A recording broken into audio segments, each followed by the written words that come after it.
बीड जिल्ह्यामध्ये दररोज वेगवेगळ्या घटना घडतात. याच घटनांमुळे बीड जिल्हा नेहमी चर्चेमध्ये येतोय. आष्टी तालुक्यातील एका गावामध्ये एच-आय-व्ही आजारामुळे एका मुलीचा मृत्यू झाला, अशी अफवा पसरवण्यात आली. त्याच कुटुंबियाच्या मी घरी आहे. नेमकं काय प्रकरण घडलं होतं, जे की संपूर्ण त्यांनी तक्रार देखील जिल्हाधिकारी जिल्ह्याचे पोलीस अधीक्षकांना दिलेली आहे. त्यांच्या कुटुंबियांसोबत मी बातचीत करण्याचा प्रयत्न करणार आहे. नेमकी काय प्रकरण घडलं होतं, मी त्यांच्या नातेवाईकांकडून जाणून घेणार आहे.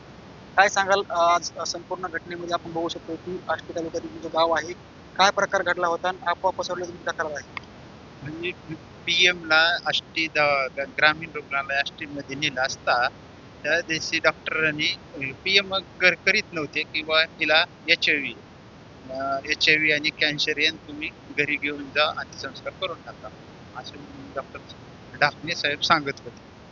आणि मग नंतर लय उशिराने घेतलं त्यांनी आणि सगळ्यांना नातेवाईकांना काही नातेवाईकांना समजून सांगितलं की हे अशी अशी एच-आय-व्ही पॉझिटिव्ह असल्यामुळे जवळ तुम्ही जाऊ नका, अंत्यसंस्कार लवकर करून टाका, कोणालाही जास्त लोकांना येऊन देऊ नका असं त्यांनी सांगितलं होतं. त्याच प्रकारे त्यांनी आम्हाला जवळ येऊन दिलं नाही, कोणत्या नातेवाईकांना जवळ येऊन दिलं नाही. करोनापेक्षा ही भयान परिस्थिती झाली. काय नेमकी कशामुळे मृत्यू झालेला आहे, काय सांगितलं होतं? मृत्यूचं कारण तिचं जी ब्रेन ट्यूमर तिला जी ढकलून दिलेलं होतं ना डोक्यात गाठ होती, तिचं ऑपरेशन झालेलं होतं. त्या कारणाने तिचा मृत्यू झाला. घडलं होतं अगोदर, काय झालं होतं, नंतर मृत्यू झाला? म्हणजे सासरच्या लोकांनी ना तिचा छळ 2 लाख रुपयासाठी छळ करीत होते की 2 लाख रुपये घेऊन ये, आपल्याला कापड दुकान टाकायचं याच्यासाठी. आणि ती आमची हलाखीची परिस्थिती असल्या कारणाने ती आम्हाला सांगत नव्हती आणि त्या त्रासाला बळी पडूनच तिचं जे डोकं दुखत होतं त्यांनीच ती वारली टेन्शन. असं देखील म्हटलं जातं, तुम्ही तक्रार दिलेली आहे जिल्ह्यातील जिल्हाधिकाऱ्यांना. एच-आय-व्हीची अफवा पसरून मुलीचा मृत्यू झाल्याचं काही अधिकाऱ्यांनी आणि कर्मचाऱ्यांनी सांगितलं आहे. काय घडलेलं आहे त्यांच्या संदर्भात तुमचं काय म्हणणं आहे? काय तक्रार करणार आहेत किंवा काय मागणी आहे?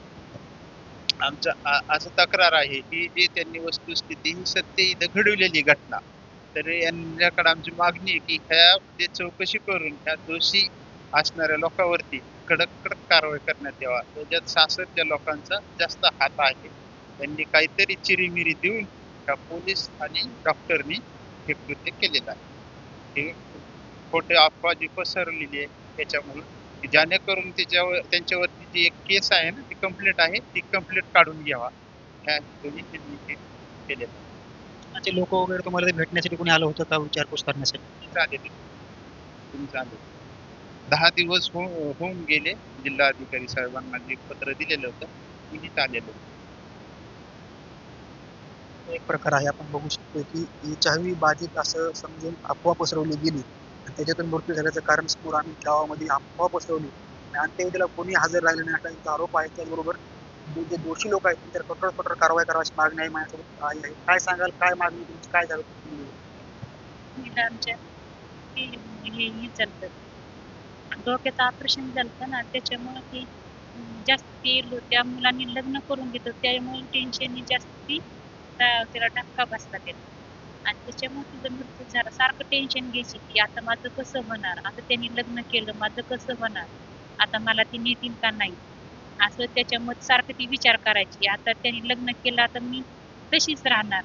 म्हणून आधी तर मला इतका छळ केला त्यांनी की मी माझ्या नशिबात 2 बायका आहेत. 2 बायका आहेत. सारखं तिच्या समोर सजून ते सारखं तेच चर्चा करायचं की मला माझ्या नशिबात आणखीन एक बायको आहे. म्हणून त्यांनी आम्ही ऑपरेशनला नेलं तर त्यांनी तिचं लग्न करून दिलं. मागणी काय आहे तुमची? अफवा पसरवली गेल्याची तक्रार आहे तुमच्या, तुमची मागणी काय आहे प्रशासनाकडे? आमची मागणी हीच आहे, जी जी जी लोक ही एवढं परेशान केलंय का या डॉक्टरांनी त्यांनी, हे लवकरात लवकर ही अटक करायला पाहिजे. ही समोर लवकर ती आमच्या समोर यायला पाहिजेत की असं हे कुणी काय केलंय ते. हे असं का अफवा पसरले तुम्ही? हे आम्हाला विचारून घ्यायचंय त्यांना. माध्यमांवरती आणि बाहेर चर्चा आहे की तुमच्या कुटुंबियांवरती बहिष्कार वगैरे टाकलाय गावकऱ्यांनी, असं काही घडलंय का? हो, घडलंय ना. कुणी सुद्धा येत नाहीत.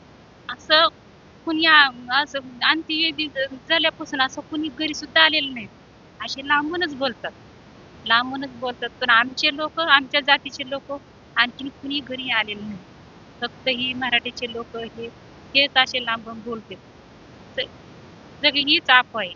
लहान लेकरं साहेब म्हणतात तुमची मुलगी तुमच्या मुलीला एड्स होता, कॅन्सर होता, याच्यामुळे तुमची मुलगी वारली का? असं विचारतात आम्हाला लोक, रोज असं विचारतात.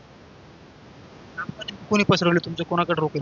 ही डॉक्टरांनी केलंय हे सगळं. कोणतं हे पीएमजी केले का ह्या डॉक्टरनी केलंय जास्त. त्याला एक प्रकार म्हणावे लागेल की आज आपण बीड जिल्ह्यात घटना घडते माझ्यासोबत बहीण आहेत. त्यांना कुठं दिलं होतं लग्न, कधी झालं, काय प्रकार होता, सगळं सविस्तर सांगा. त्यांना उस्मानाबाद जिल्ह्यातील भूम तालुक्यात दिलं. भूम मध्ये दिलं.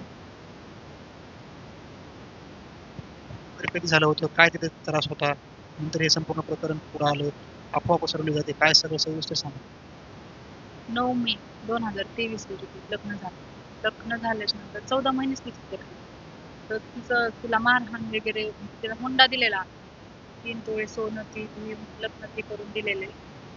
तरी पण त्यांची अजून अपेक्षा, त्यांना काही कपड्याचं दुकान टाकायचं म्हणून कॉल करत होते आम्ही की बदला पाहिजेत आणि असं टाकले आमच्याकडे नाही द्या म्हणून. तिला सारखे टॉर्चर करायचे, मेंटली फिजिकली सारखं टॉर्चर चालूच होतं. ती आम्हाला काही सांगत नव्हती. ती एज्युकेटेड होती, BCS मध्ये तिचं ग्रॅज्युएशन कम्प्लीट होतं. आणि एज्युकेटेड मुलीला त्यांनी म्हणजे एवढा छळ केला आणि त्यांनी खूप सहन केलं का, तर वडिलांच्या परिस्थिती. आणि शेवटी तिचं दुखायला लागलं ना, त्यांनी मारहाण केली, डोक्याचं दुखायला लागलं. त्यांनी तिला हॉस्पिटलमध्ये नेलं. दुखायला लागलं ना, ती अशी अक्षरशः इतकं दुखायचं ना, तिचं खूप दुखायचं. ते आपल्या गावातले हॉस्पिटल असतात ना साधे, तिथं घेऊन जायचे, तेवढं गोळी पाणी तेवढंच त्यांनी बघितलं. परत त्यानंतर मग आम्हाला कॉल करून सांगायचं की तुम्ही येऊन तिला घेऊन जा. ती जोपर्यंत नीट होत नाही तोपर्यंत तिला पाठवून. आम्ही तिला इकडं आणलं. इथं आणल्याच्या नंतर हॉस्पिटलला वगैरे घेऊन गेलो. टेस्ट केल्याच्या नंतर कळालं की असं असं झालंय ब्रेनमध्ये मारहाणीमुळे तिला गाठ झाली आणि त्याचं ट्युमर मध्ये रूपांतर झालं असं सांगितलं. मग नाही का लवकरात लवकर ऑपरेशन करावं लागेल असं त्यांनी सांगितलं आम्हाला. 5 लाख रुपये खर्च पण सांगितलं. आणि तिचं लग्न होऊन फक्त 1च वर्ष झालं होतं. आणि वडिलांनी नातेवाईकांकडून सगळ्यांकडून म्हणजे कर्ज घेऊन, कुठे व्याजाने घेऊन, असं करून तिचं आम्ही लग्न लावून दिलं. एकदम हाय फाय भैरवनाथ लॉन्स मध्ये लग्न लावून दिलं. आणि ते कर्ज फिटत नाही तोपर्यंत हे समोर आलं. आमच्या जवळ 1 रुपयाही नव्हता. वडिलांच्या मागे हप्ते चालू. आणि शेवटी अक्षरच त्यांनी 1 रुपया पण दिला नाही. आम्ही लोकवर्गणी, गावातल्या लोकांनी, नातेवाईकांनी पैसे जमा करून दिले, सगळ्या नातेवाईकांनी. आणि तेव्हा तिथं आम्ही ऑपरेशन केलं मॅक्स केअरने.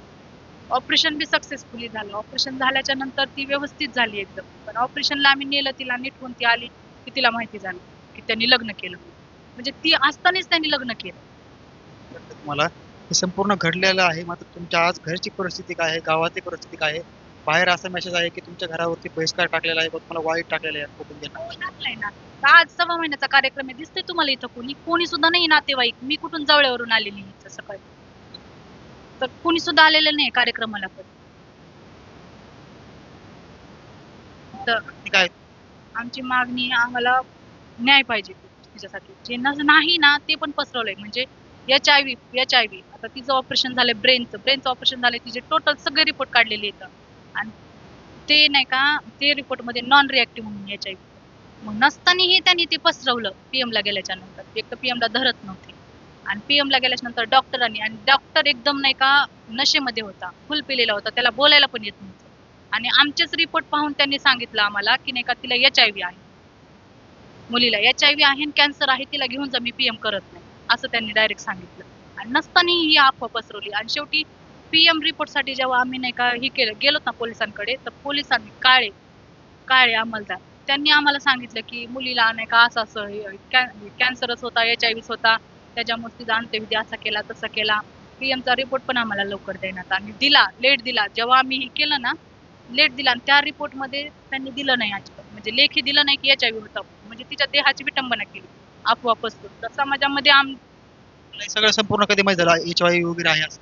ते आम्हाला नाही का 3 दिवसानंतर अंत्यसंस्कार झाला ना, 3 दिवसानंतर माहिती झालं आम्हाला त्या दिवशी माहिती नाही, आम्हाला कोणी सांगितलं पण नाही. हा संपूर्ण प्रकार आष्टी तालुक्यातील आहे, धक्कादायक प्रकार आहे.